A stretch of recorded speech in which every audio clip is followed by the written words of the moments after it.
My dear student, अपने video के इस पार्ट में मैं आपको एंटी इन्फ्लेशनरी मेजर्स क्या हैं ये बताने जा रही हूँ।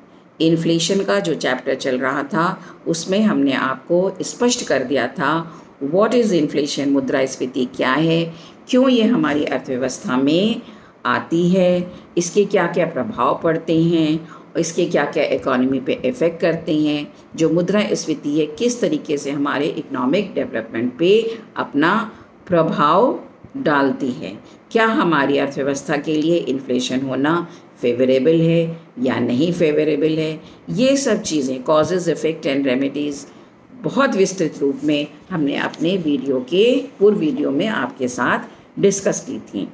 इस समय ये जो वीडियो है, ये वीडियो इस उद्देश्य से बनाया रहे हैं हम, इसमें आपको एंटी इन्फ्लेशनरी पॉलिसीज़ मतलब सरकार मुद्रास्फीति के संबंध में कौन कौन सी पॉलिसी बनाती है या मूल्य स्तर को कंट्रोल करने के लिए सरकार के द्वारा कौन कौन सी पॉलिसी बनाई जाती हैं उसकी जानकारी मैं आपको दूंगी।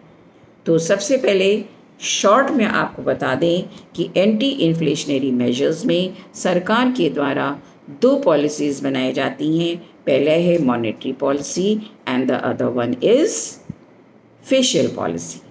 मॉनेटरी मतलब मौद्रिक नीति और फिशल मतलब राजकोषीय नीति। इन नीतियों के माध्यम से सरकार, इसके अंतर्गत जो अलग अलग पॉइंट्स आते हैं जिन पे अभी हम डिस्कस करेंगे, सरकार की विभिन्न नीतियाँ जो मॉनेटरी पॉलिसी के अंतर्गत आती हैं वो एक एक करके हम आपको एक्सप्लेन करेंगे। अभी सबसे पहले आप ये समझिए कि मॉनेटरी पॉलिसी क्या है। तो मॉनेटरी पॉलिसी, जैसा कि नाम से आपको स्पष्ट हो रहा है कि मौद्रिक मतलब मुद्रा से संबंधित ये पॉलिसी सरकार की होगी। तो by monetary policy we shall employ the regulation of the money supply या monetary supply and the control of the cost. मुद्रा की मात्रा और उसकी कीमत पर किस तरीके से कंट्रोल किया जाए, इसके लिए सरकार जो है मौद्रिक नीति अपनाती है। And availability of credit by the central bank of the country through the use of deliberate and discriminatory action for achieving the objective of general economic policy। Reserve bank द्वारा, सरकार के द्वारा जो विभिन्न पॉलिसियाँ बनाई जाती हैं मॉनेटरी पॉलिसी, उसके द्वारा किस तरीके से सरकार जो है इन्फ्लेशन अपनी इकोनॉमी में कंट्रोल करती है, हमारा ये प्रेजेंट वीडियो इससे रिलेटेड है। तो सबसे पहले इन शॉर्ट हम आपको ये बता दें कि सरकार की दो मेन पॉलिसी मॉनेटरी पॉलिसी होती हैं। पहला quantitative method of credit control and the other one is qualitative method of credit control.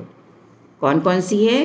पहली quantitative and the other one is qualitative. दो मुख्य विधियां हैं क्रेडिट मॉनेटरी पॉलिसी की सरकार की। तो सबसे पहले आप ये भी समझ लीजिए कि ये ऑब्जेक्टिव क्या है। क्रेडिट कंट्रोल पॉलिसी जो सरकार अडॉप्ट कर रही है, इसका मुख्य उद्देश्य क्या होता है, क्यों ये पॉलिसी सरकार के द्वारा अडॉप्ट की जाती है। तो हेडिंग है आपकी objective of credit control. Credit control की क्या उद्देश्य हैं? तो सबसे पहला उद्देश्य तो होता है, ऑब्वियस सी बात है, domestic price stability.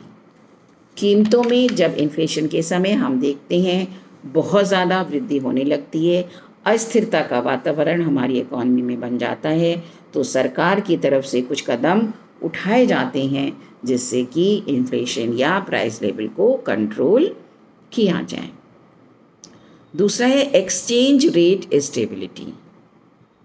Exchange rate stability या जो हमारी विनिमय दर है, जो विदेशों से हम आयात और निर्यात करते हैं, उस पर किस तरीके से सरकार नीति बनाएगी। Achievement of a high level of employment and production. Employment को बढ़ाने के लिए, एम्प्लॉयमेंट लेवल बढ़ाने के लिए और प्रोडक्शन लेवल को बढ़ाने के लिए किस तरीके से सरकार अपनी पॉलिसी के द्वारा विभिन्न इंसेंटिव्स देती है। कंट्रोल ओवर ट्रेड साइकिल्स, जो हमारी अर्थव्यवस्था में तेजी और मंदी की स्थितियां आती हैं उनको सरकार अपनी इन्हीं पॉलिसी के द्वारा दूर करने का प्रयास करती है। एंड लास्ट पॉइंट है इकोनॉमिक प्लानिंग।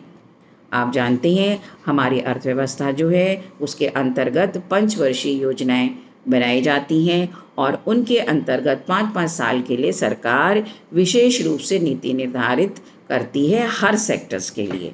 हर सेक्टर के लिए बेसिक ऑब्जेक्टिव जो हैं, बेसिक उनकी जो नीड्स हैं, उनको उस पंचवर्षीय योजनाओं में प्राथमिकता के आधार पर रखा जाते हैं और उस आधार पे सरकार अपनी इकोनॉमी के डेवलपमेंट का प्रयास करती है। तो अब इसके बाद, इस एस्पेक्ट के बाद हमारा मेन आधार आता है methods of credit control. Methods of credit control. तो सबसे पहले हम लोग देखेंगे, जैसे कि अभी हमने आपको पहले भी बताया कि दो मेन मेथड्स हैं, quantitative credit control and qualitative credit control. Now, the first one is quantitative credit control. The main objective of the quantitative control is to control the total volume of the bank credit and the rate of interest. As an economy as a whole, ये नीति बनाई जाएगी. In other words, those methods by which central bank controls the quantity of credit in a country are called quantitative measures.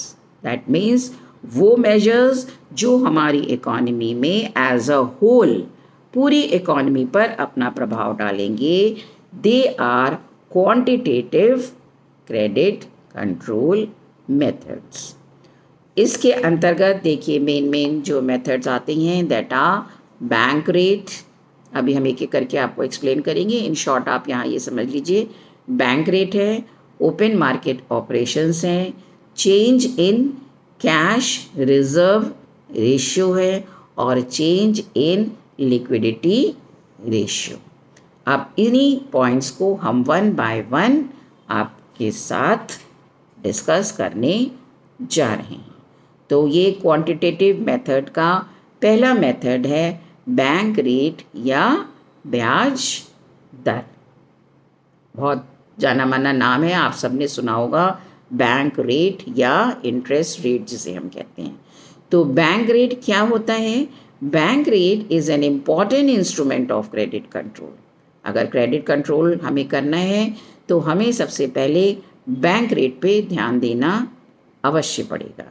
तो bank rate is the rate of interest at which the central bank rediscount the first class of securities of other banks। जो दूसरे bank की ये securities होती हैं उनको जिस rate पर आरबीआई जो हमारा सेंट्रल बैंक है डिस्काउंट करता है, that is bank rate. The bank rate is variable. Bank rate जो है घट बढ़ सकता है। The central bank of the country changes it from time to time। समय समय पर इसमें आवश्यकता अनुसार बैंक रेट में परिवर्तन किए जाते हैं। It is also called discount rate। Bank rate को डिस्काउंट रेट भी कहा जाता है। तो इन शॉर्ट आप ये समझ लीजिए कि bank rate is the minimum rate at which the central bank rediscounts the approved securities or advances loaned to other banks। अब यहाँ पर ये बताना हमारे लिए बहुत महत्वपूर्ण है कि डिफरेंस एंड रिलेशन, दोनों में देखिए difference and relation between bank rate and rate of interest. Bank rate में और रेट ऑफ इंटरेस्ट में क्या अंतर है? देखिए, bank rate is different from the market rate of interest. जो मार्केट का रेट होता है, रेट ऑफ इंटरेस्ट, उससे बैंक रेट डिफर करता है। Market rate is the rate at which commercial banks advances loan to the public. जो सारे commercial banks जो रेट लगाती हैं, that is rate of interest या market rate. while bank rate is the rate at which central bank advances loan to other bank। Bank rate वो होता है जिस पर कि कमर्शियल बैंक अपने रिजर्व बैंक कमर्शियल बैंक्स को लोन देता है। However bank rate and market rate are directly related, दोनों में विशेष संबंध है। An increase in bank rate invariably leads to an increase in the market rate of interest। Obvious सी बात है, जैसे ही बैंक रेट बढ़ेगा मार्केट रेट भी बढ़ेगा। And a fall in the bank rate will result in the reduction of the market rate of interest. I hope आपको ये बात समझ में आ गई होगी कि what is the difference and what is the relation between bank rate and rate of interest. अब नाउ देखिए, bank rate policy, bank rate की ये जो पॉलिसी है ये किस प्रकार से कॉन्ट्रैक्शन और एक्सपेंशन जब इसका होता है तो अपना प्रभाव डालती है। Bank rate policy is that policy by which the central bank controls the credit creation in the bank या ऑफ द बैंक या of the economy. Central bank जो है बैंक रेट पॉलिसी के द्वारा अपनी इकोनॉमी में रेट ऑफ इंटरेस्ट को control करता है या क्रेडिट को कंट्रोल करता है। तो सबसे पहले इसमें दो तरीके से करेगा। पहला है contraction of credit. Contraction means साख का संकुचन। Whenever a central bank wants to contract credit in the country, it raises the bank rate। जब जब सेंट्रल बैंक ये चाहता है कि क्रेडिट का कॉन्ट्रैक्शन किया जाए तो वो बैंक रेट को बढ़ा देता है। The purpose of raising the bank rate is to render central bank loan to the commercial bank more expensive। इसका परिणाम क्या होगा? कमर्शियल बैंक्स को लोन जो होंगे वो ज़्यादा महंगे पड़ने लगेंगे। एज अ कॉन्सिक्वेंस, रिजल्ट के रूप में, the commercial bank to raises their market rate of interest. जब रिजर्व बैंक अपना रेट बढ़ाएगा बैंक रेट, तो ऑब्वियस सी बात है कि कमर्शियल बैंक भी अपना रेट ऑफ इंटरेस्ट या मार्केट रेट बढ़ा देंगे। Because of the rise in market rate, traders and investors are expected to reduce their borrowing। जब रेट ऑफ इंटरेस्ट इतना बढ़ जाएगा तो हमारे मार्केट के जो ट्रेडर्स हैं, जो इन्वेस्टर्स हैं, जो एंटरप्रेन्योर्स हैं, वो अपनी बोरोइंग्स को कम कर देंगे पहले की अपेक्षा, क्योंकि अब उनको पहले की अपेक्षा रेट ऑफ इंटरेस्ट ज़्यादा देना पड़ रहा है। Thus, there will be a contraction of credit। Automatically इसका रिजल्ट ये होगा कि साख का संकुचन होगा। On account of contraction of credit, there will be fall in investment।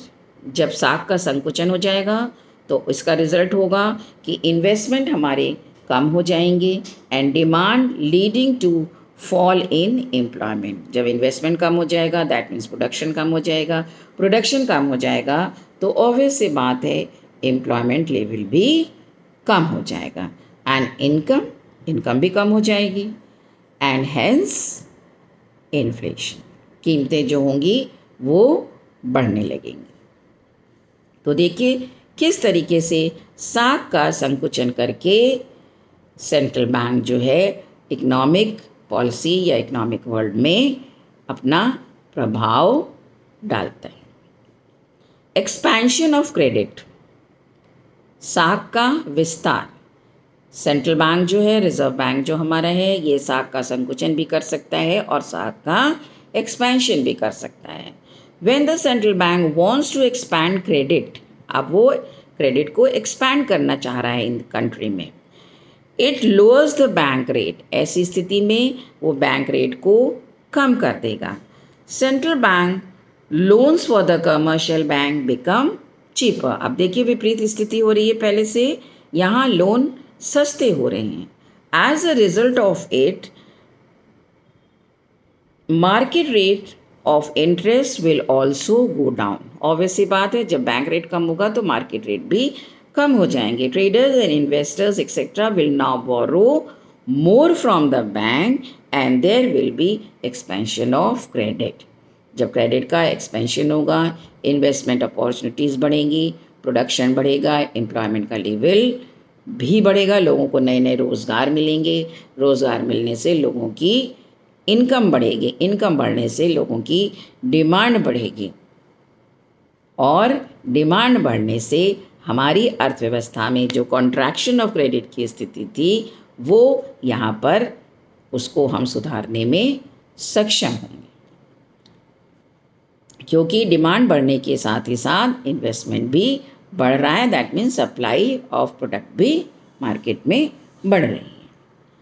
तो ये आपने दो चीज़ें देखी, contraction of credit and expansion of credit. Now condition of the success of bank rate, bank rate कब सक्सेसफुल होगा ये देखना है। रिलेशनशिप बिटवीन डिफरेंट रेट्स, यहाँ हम आपको इसकी विस्तृत जानकारी देंगे कि ये जो बैंक रेट होता है, ये बैंक रेट पॉलिसी होती है, किस प्रकार से अपना प्रभाव डाल रही है। आइए देखते हैं। Bank rate policy will be successful if change in it causes corresponding change in interest rate in the money market।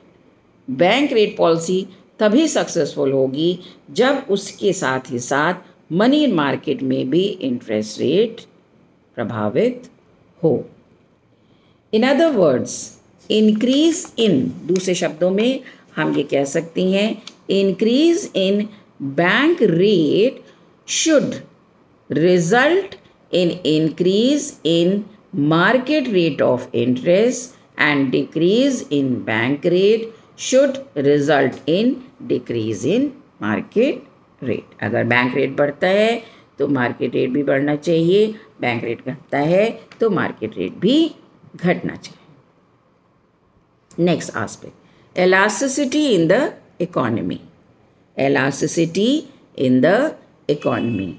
There should be perfect elasticity in the economy, जो हमारी अर्थव्यवस्था है उसमें पूर्णतया लोचदार की स्थिति होनी चाहिए। Which means, इसका तात्पर्य होगा that every increase or decrease in the bank rate should have corresponding effect on the investment, output, employment, wage, prices etcetera. अगर हमारी इकॉनमी में परफेक्ट एलास्टिसिटी है तो बैंक रेट के घटने और बढ़ने का उसी अनुपात में हमारे इन्वेस्टमेंट, आउटपुट, एम्प्लॉयमेंट, वेजेस और प्राइजेस पर भी अपना प्रभाव पड़ेगा। फिर साइकोलॉजी ऑफ द इन्वेस्टर्स, जो लोग इन्वेस्ट करते हैं उनका मनोविज्ञान क्या होता है। Psychology of the investors also determine the success of the bank rate policy. If prices are rising in the market, traders and industrialists will be optimistic and may borrow more even if the bank rate is high। अगर market में वो ये देख रहे हैं कि bank rate policy ऐसी है कि मार्केट में प्राइजेस ज़्यादा हैं, प्राइजेस उनको ज़्यादा मिल रही हैं, तो ट्रेडर्स और जो इंडस्ट्रियलिस्ट हैं अगर ऑप्टिमिस्टिक हैं, आशावादी, उनको लग रहा है भविष्य में भी ये स्थिति बनी रहेगी, तो ऑब्वियस सी बात है बढ़ी हुई कीमतों पर भी वो बोरो कर लेंगे। Consequently there will be no contraction of credit. अगर भविष्य का उन्होंने सफलतापूर्वक अनुमान लगा लिया या अपनी इकोनॉमी को उन्होंने सफलतापूर्वक जज कर लिया। Limitation of bank rate policy in under developed countries. जो हमारी इकोनॉमी है आप सब जानते हैं कि इसमें कुछ लिमिटेशंस ऑब्वियस सी बात है अंडर डेवलप या डेवलप कंट्रीज़ में होती हैं, जैसे लॉन्ग टर्म इफ़ेक्ट। जितनी भी अंडर डेवलप कंट्रीज़ होती हैं इसमें बैंक रेट जो है does not make an instant effect. कुछ समय के बाद इसमें मार्केट में इफ़ेक्ट देखने को मिलता है क्योंकि ये अंडर डेवलप इकोनॉमी है। लेस इलास्टिक सिस्टम होता है, यहाँ पे परफेक्टली इलास्टिक मार्केट नहीं होगा। अनऑर्गेनाइज्ड बिल मार्केट होता है, यहाँ का बिल मार्केट भी जो होता है ये अंडर डेवलप कंट्रीज़ का उतना ऑर्गेनाइज नहीं होता है। तो changes in the bank rate does not have any considerably effect on the rate of interest. International flow of capital, obvious सी बात है कंट्री अंडर डेवलप्ड है तो central bank has little control over it. International flow of capital has increase in the under developed countries और central bank का उतना control नहीं रह जाता। Consequently influence of the bank rate has declined. If central bank raises the bank rate to contract credit, but there is international flow of large amount of capital, then the availability of credit will not diminish nor will there be any contraction। अगर flow of capital जो है हमारा अच्छा है, बाहर से मुद्रा जो है कैपिटल जो है आ रही है। Less dependence, since banks are rushed with funds these days, these dependence on the central bank as lender of the last resort has also diminished considerably। Bank जो हैं जैसे कहा जाता है सेंट्रल बैंक जो है इनका आखिरी अंतिम ऋणदाता है, तो आजकल की वर्तमान स्थिति में ये अंतिम ऋणदाता के रूप में नहीं बल्कि बैंकों के पास अदर ऑप्शंस भी ईजिली अवेलेबल रहती हैं। Less effective in planned economy, देखिए क्या है, most of the economies are planned economies. हम जानते हैं हमारी जितनी भी इकोनॉमीज हैं ज़्यादातर प्लान्ड हैं आजकल। Large amount of investment is made by the government in public sector. Government जो है पब्लिक सेक्टर में बहुत ज़्यादा इन्वेस्ट कर रही है पब्लिक यूटिलिटी सर्विस में, जनता के कल्याण के लिए। Indirect method of credit controls are employed by the government. Government के द्वारा इनडायरेक्ट मेथड्स जो हैं वो अडॉप्ट किए जाते हैं। Consequently importance of bank rate policy has been relegated to the background। In short, as observed in modern times, circumstances are not so much in favor of bank rate as an instrument of credit control। However, there is a strong belief that bank rate can be useful in conjunction of other method। तो सारांश ये है कि bank rate जो है एक important instrument अवश्य है क्रेडिट कंट्रोल का, लेकिन क्योंकि आजकल ज़्यादातर प्लान्ड इकोनॉमीज़ हैं ये अदर मेथड्स पर भी रिलाई करते हैं। बैंक्स जो हैं और कमर्शियल बैंक्स जो हैं other methods of credit control या इन्फ्लेशन को दूर करने के लिए या इन्फ्लेशन को कम करने के लिए सरकार जो है अदर मेथड्स को या अदर पॉलिसीज़ को भी other than bank rate policy भी अडॉप्ट करती है। However this bank rate policy also plays an important role in the economy. तो ये यहाँ पर आपका ये बैंक रेट पॉलिसी किस तरीके से as quantitative method of credit control effect डालती है साख के विस्तार में और साख के संकुचन में, यहाँ पर ये कंसेप्ट हमने कंप्लीट किया है विद द होप कि आप लोगों को बहुत अच्छे से समझ में आया होगा। In case of any problem आप कमेंट बॉक्स में अपना कमेंट दे सकते हैं। आपकी जो भी प्रॉब्लम्स होंगी वो मैं अवश्य उनको दूर करूँगी। मेरा पूरा प्रयास है कि आपको एक ही बार में ये कंसेप्ट समझ में आ गया होगा। अभी इसके बाद जैसे कि हमने आपको शॉर्ट में बता दिया था कि बैंक रेट पॉलिसी है, ओपन मार्केट ऑपरेशंस हैं और भी अदर जो पॉइंट्स हैं उनको हम अपने नेक्स्ट वीडियो में कैरी ऑन करेंगे। Thank you so much.